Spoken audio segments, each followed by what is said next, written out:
Hello viewers, তো আজকে আমাদের মাঝে আমি শেয়ার করব আমাদের রাজা যুব সমাজ কর্তৃক আয়োজিত সন্ধ্যা এবং প্রিস কাপ ফুটবল টুর্নামেন্টে ফাইনাল ম্যাচের কিছু চিত্র। তো আপনারা দেখতেই পাচ্ছেন আমাদের প্রতিটি ম্যাচেই কিন্তু খেলোয়াড়দেরকে কিন্তু একটা অভ্যর্থনার মাধ্যমে কিন্তু মাঠে প্রবেশ করানো হয়। ফাইনাল ম্যাচেও তার ব্যতিক্রম কিছু হয়নি। খেলোয়াড়দেরকে দুই লাইনে দাঁড় করিয়ে একটা সুন্দরভাবে অভ্যর্থনা জানানো হয় এবং তাদেরকে খুব সুশৃঙ্খলভাবে দাঁড় করিয়ে তাদেরকে মাঠে প্রবেশ করানো হয়। আপনারা তা ইতিমধ্যে দেখতে পাচ্ছেন অলরেডি। তো খেলোয়াড়রা ইতিমধ্যে তারা কিন্তু আস্তে আস্তে মাঠে ঢুকে পড়তেছে, আপনারা দেখতেই পাচ্ছেন। একটা কি বলবো, এটা ধোঁয়া একটা প্রজ্বলিতের মাধ্যমে আর কি।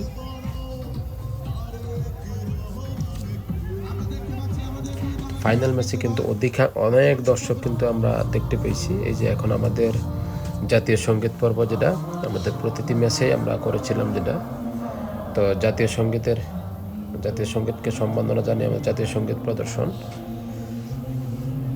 আপনারা ইতিমধ্যে তা লক্ষ্য করছেন।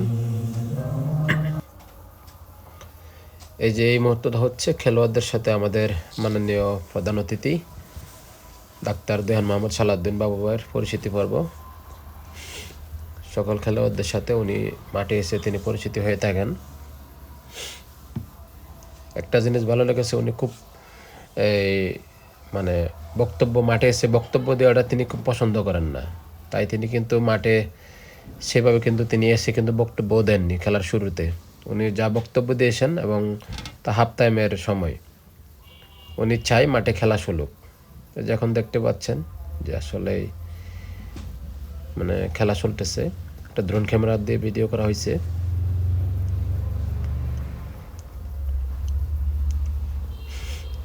এটা হচ্ছে আপনার দিয়াবাড়ি ফুটবল একাডেমির একটা আক্রমণ ছিল। তো আমাদের গোলকিপার আসিক কিন্তু খুব দক্ষতার সহিত তিনি বলটি গ্রিপে নিয়ে কিন্তু সহজভাবে তিনি দলকে বিপদের হাত থেকে রয়েছে। সোলেমান সিল্লা বাংলাদেশের একজন বলবো আর কি এসব আঞ্চলিক টুর্নামেন্টে আর কি অত্যন্ত কার্যকরী একজন ফরেন প্লেয়ার। এই যে প্রজেক্টর লাগানো হয়েছে স্কুলের সাথে, যেটা রাসেল ভাইয়ের একটা ব্যতিক্রমী একটা উদ্যোগ। দুটো প্রজেক্টর লাগানো হয়েছে, একটা রাস্তায় আপনার, আরেকটা হচ্ছে আমাদের স্কুলের যারা মাঠে খেলা দেখবে, অনেকে হয়তো বা দর্শক অতিরিক্ত হওয়াতে অনেকে হয়তো খেলা দেখতে পারেন না। তো এখানে উনি এই সুযোগটা উনি তৈরি করে দিয়েছে প্রজেক্টরের মাধ্যমে খেলা দেখার জন্য। খেলা কিন্তু খুব প্রতিদ্বন্দ্বিতামূলক একটা খেলা হয়েছে।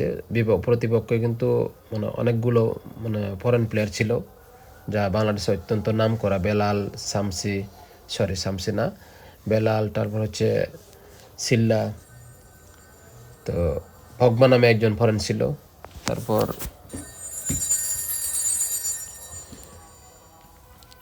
আরও অনেকেই ছিল আর কি, যে যাদের নাম আসলে আমার জানা নাই। এই যে খেলার মাঝখানে দেখেন একটা ফ্রি কিক পেয়েছিল ওরা, দিয়াবাড়ি ফুটবল একাডেমি।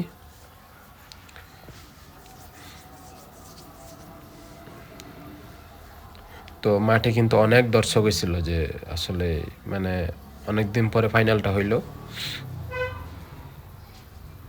তো রাসেল ভাইয়ের এই উদ্যোগটা আমার কাছে খুব ভালোই লেগেছে, যে তিনি কিন্তু মাঠটাকে সুন্দরভাবে সাজিয়েছিল।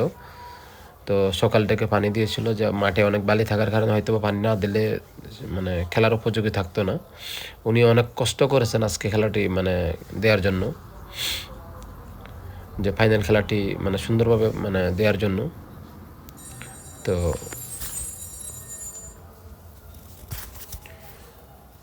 তো রাসেল ভাইকে ধন্যবাদ জানাই আসলে এরকম সুন্দর একটা আয়োজন করার জন্য। এই যে সুন্দর একটা ফ্রি কিক ছিল। বাট এই যে আমাদের আসিকের কথা না বললে না, আজকের ম্যাচে আসিক দুর্দান্ত সেভ না দিলে হয়তো অনেকগুলো আমরা হারতে পারতাম, কারণ বিপক্ষ দলে অনেক ফরেন প্লেয়ার ছিল এবং অনেক কোয়ালিটি একটা টিম ছিল। তো আমরা দেশি প্লেয়ারদের নিয়ে, যেহেতু আমাদের একটা একাডেমি টিম, তা আমরা যেটা চিন্তা করি যে আমাদের একাডেমিতে আসলেই আমরা ফরেন প্লেয়ার কেন নেব। তো আমাদের চিন্তা ভাবনা হচ্ছে, আমরা যেহেতু একাডেমি আমরা দেশি প্লেয়ারদের মানে উন্নতির জন্য বা উন্নয়নের জন্য তাদের ডেভেলপমেন্টের যদি আমরা কাজ করি, সেই হিসেবে আমরা ফরেন প্লেয়ারকে আমরা খুব একটা প্রায়োরিটি দেই না।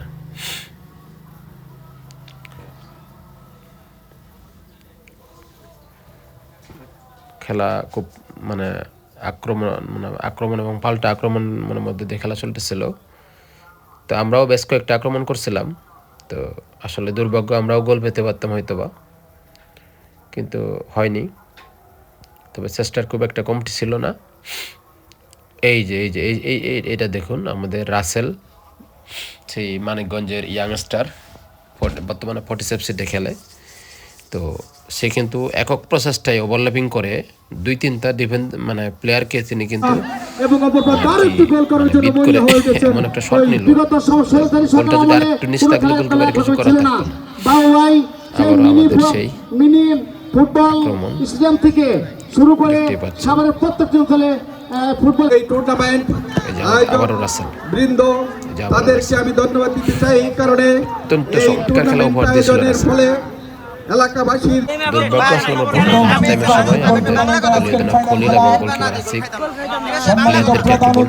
কি করতে হবে, যেহেতু সভাপতি সাভার পৌর বিএনপি, সেখানে আমরা শুরুতে একটা ফ্রি কিক পেয়েছিলাম, কিন্তু খুব একটা কার্যকরী হয়নি। উপস্থিত নেই, আমি ওনার সুযোগ্য পুত্র জনাব আবু আদনান সেলিমকে অনুরোধ করব তার ক্রেস্টটি গ্রহণ করার জন্য।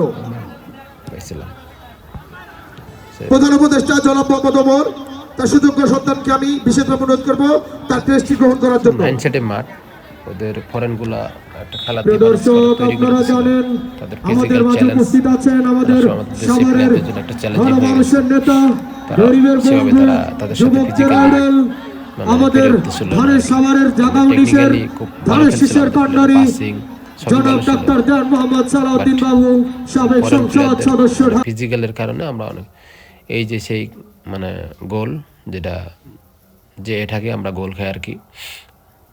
তো একটা লং থ্রোতে মাঠ ছোট, তো পিছনে থাকা ফরেন প্লেয়ারটি খুব অনেক যে বল ড্রপ খেয়ে পিছনে থাকা প্লেয়ারদের কাছে আসে, একটা অনায়াসে বলটা এমনভাবে হেড করে, তো আমাদের গোলকিপারের কিছু করার ছিল না। এই যে দিয়াবাড়ি ফুটবল একাডেমির উল্লাস, তারা খেলা শেষ, এই যে দেখুন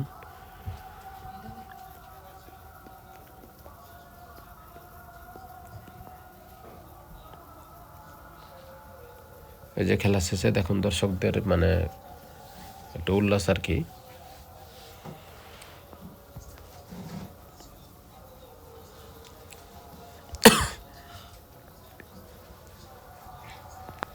অনেক নেতা কর্মী এই মাঠে এসেছিল, শুধু আশ্বাসের বলি দিয়ে এই রাধাসনবাসীকে ধোঁকার পরিণত করেছে। আজকে আমরা যেহেতু রাধাসনবাসী আপনাদের আশ্বস্ত করতে চাই, আগামী দিনে রাধাসনে বাংলাদেশ জাতীয়তাবাদী বিএনপি যে ধানের শীষের প্রতীক আপনাকে দিয়েছে, আমরা আত্মবাদবাসী আপনার পক্ষে সর্বোচ্চ ইনশাআল্লাহ ভোটের ব্যবধানে